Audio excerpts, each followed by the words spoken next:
Hello, everyone. I have another story that was channeled from Edgar Allan Poe. It's called Red Mercury Hybrid Children. And I kind of emphasize hybrid because of the drugs that are used often in my labs to manipulate and mind control the children that they use for some of these outlandish missions and agendas. But the story came through. I thought I would share it with you. I was a little shocked by some of the information, but then again, nothing shocks me anymore, I guess. So here goes. Listen to it, and I'll talk about it afterwards.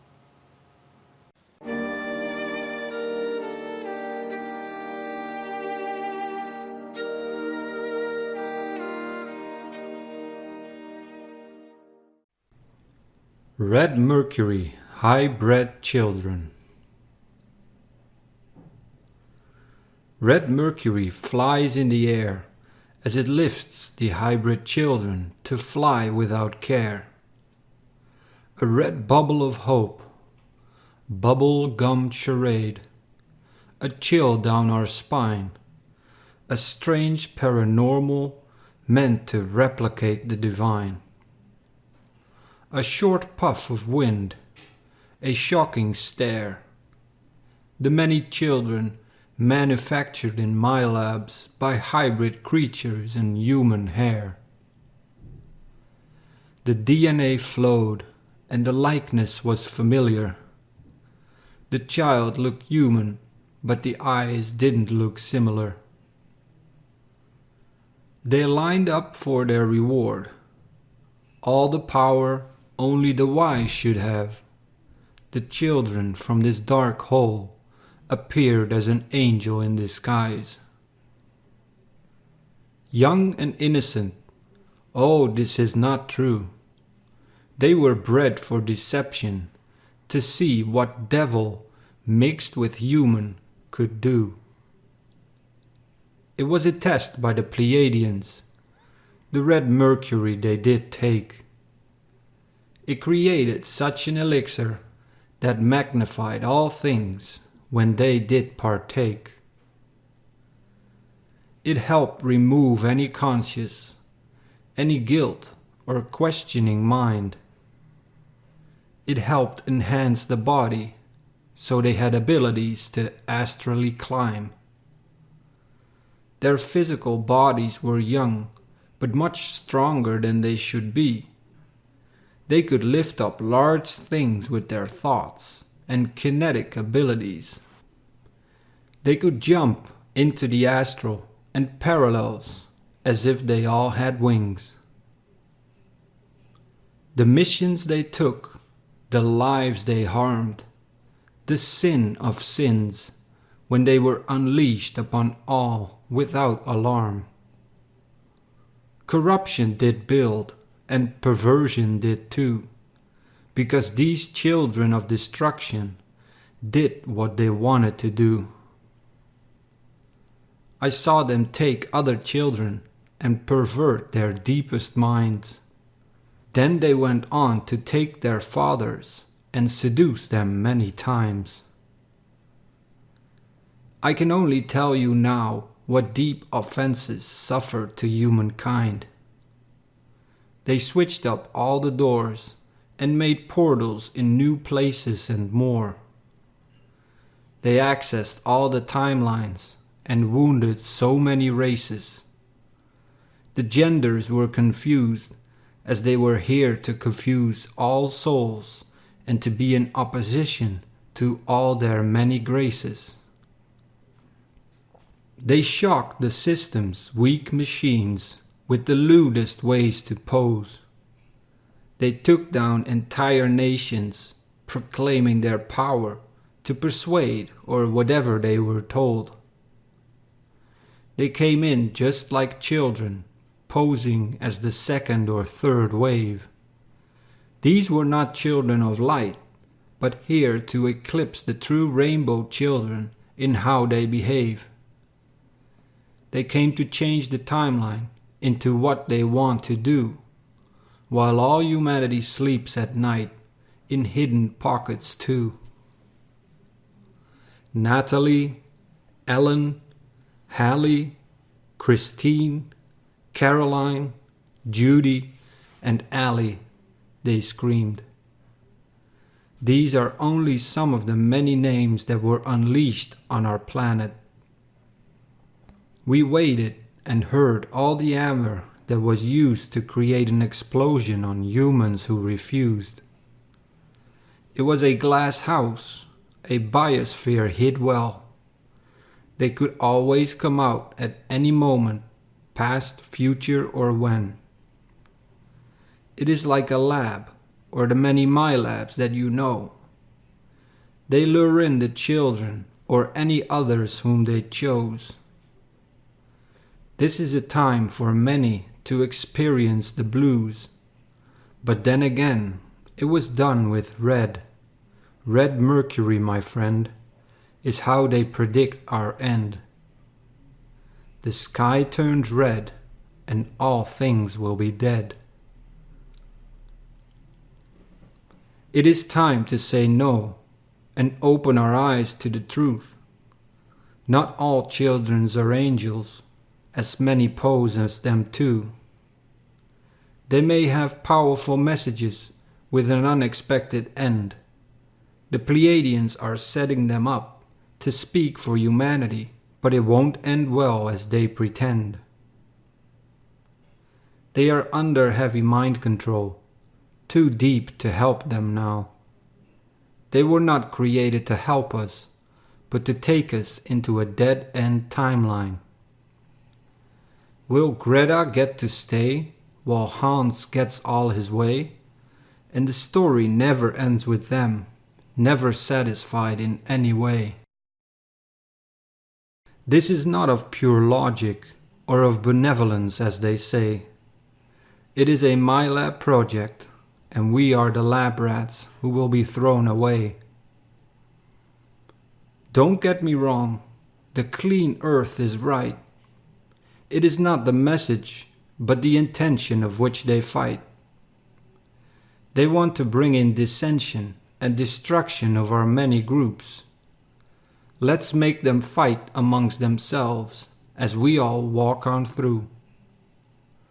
That is what they say, that is what they will do, and put up their hands saying, "We are innocent and cute."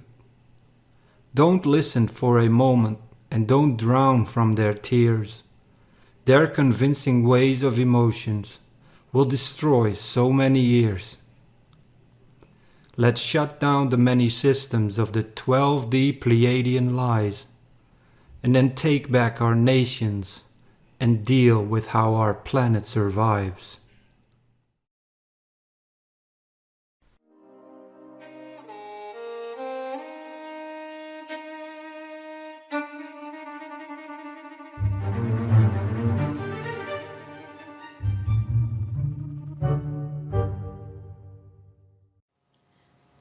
Okay, so let's talk about what was said here. The discussion about the use of red mercury in inducing some types of, incredible abilities, and it enables them to actually move, have the ability for kinesis, have the ability to go interdimensionally, and probably many other abilities beyond that. So you could see that, they're talking about how these children were created. They have some human DNA, but there's definitely some other elements there. I mean, it's pretty much stated as is, how the children are used because they look innocent, and they send them out there for their agendas. It appears that they have an element of truth, that they're here to make change and support something that's really good. But as you and I both know, a lot of times the message does not reflect the outcome, and we find this happening over and over again. The stellar politician who makes great claims, but in the end result, it's just the opposite. And so we see this happening over and over again, a common trend for the 12D, and as they, continue to play games with us, and we continue to gullibly listen to them, I think we're getting to a point where people are just shaking their heads and saying, just we want to believe in something, but I think we have to just step away from this. And so this is another area where we were told that there's going to be waves of children, rainbow children, or whether it's indigo children, whatever you want to call them, starseed children. They do exist, although they're being eclipsed by what is created in the MyLabs. And so they're putting them out there. I was looking at some of these, prolific, very gifted children, and many of them will probably not make much of a difference in our existence, our reality, other than, just show and kind of proclaim that they have abilities, but it doesn't really benefit anyone. The ones that are going to benefit humanity, we're going to notice that difference. So anyhow, the discussion with the Red Mercury made me think about another story that I wrote in my book, Macabre Short Stories and Poems from the Other Side, a book that's already published. This is probably going to be the second book, and all of these stories. There was a story called The Sky People, and so I'm going to have that read to you as well. And it's regarding, what is potentially in our future. And that is if these beings, these hybrid children, have their way in making some of the changes. I know it's probably not right to mention names, but I couldn't help but think about certain celebrities that are bringing in these energies. And the Billie Eilish, I think, came to mind as one of them. And of course, Greta Thunberg, and there's a whole list of them probably if we really started looking. But it does make you think and wonder what life will be when we start having the true children of the earth, the true people that are supposed to be here and defending the planet, and how that is going to transform the earth rather than creating dissension and problems, as they had mentioned before. The last part I just want to mention is that, in the future, I don't claim to be a time traveler, although I know I've had some very unusual experiences. Also, that I've had glimpses into the future. And sometimes when I hear people say that they're time travelers, like Al Bielek, I could definitely recall some of the stories that I have seen in some of my visions, and then he was talking about them and feeling very shocked to see that someone else had seen what I had seen. Although he had traveled to there through the Montauk Project, I had experienced it through a vision or a memory. So whether I was there or not is something that I cannot prove at this time, but I do have an awareness and knowledge. And recently, and I know this is, people talk about things being controversial, and I'm not here to promote any YouTube channel, but it is quite interesting. I did listen to this one video from Apex TV regarding Noah, and he talks about how in the future the sky is red.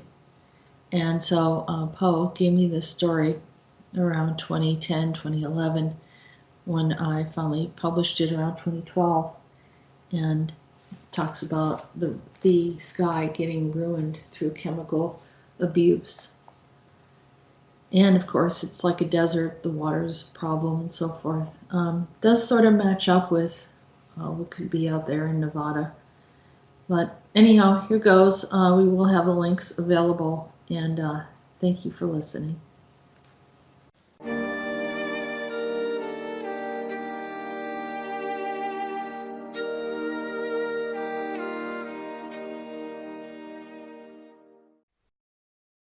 The Sky People. In a land far away, where many people stayed, was a village of the sands in a very unusual land. These were the sky people, not people of the sun or people of the land.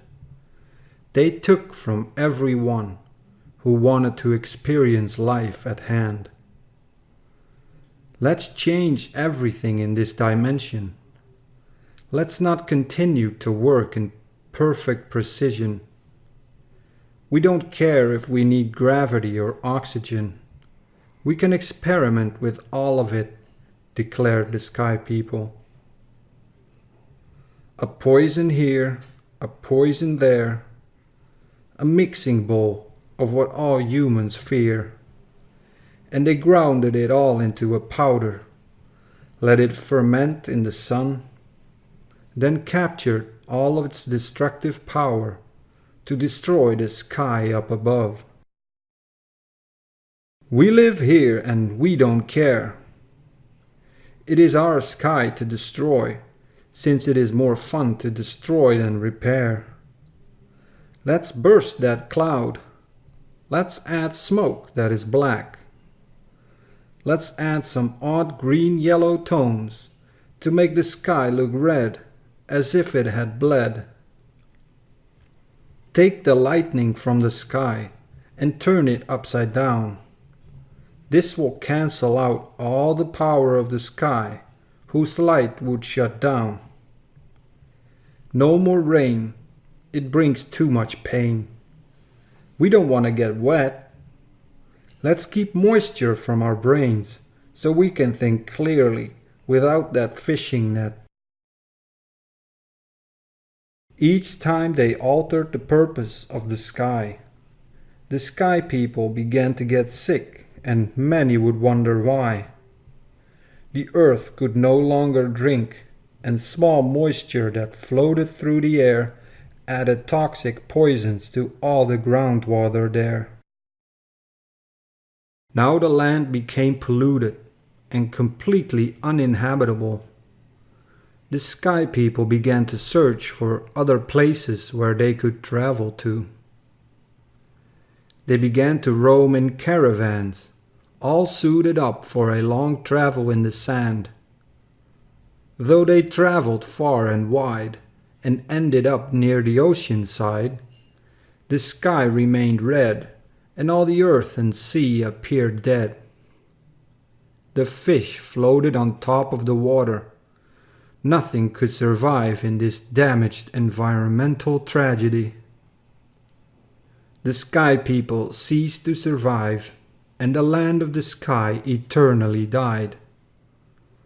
All the souls and the memories of each of their minds landed in another dimension to learn to be in harmony with the skies. Some endured famines, some endured drought, some endured diseases that came when water passed through the clouds. Each person lived in a dust bowl for a few lifetimes, then learned to respect the perpetual lessons of how they should be caring for what is divine.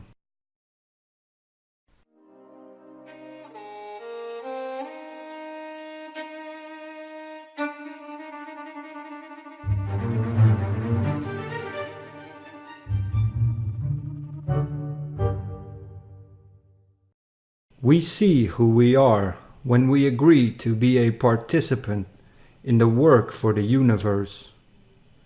Feeling our connection makes us whole.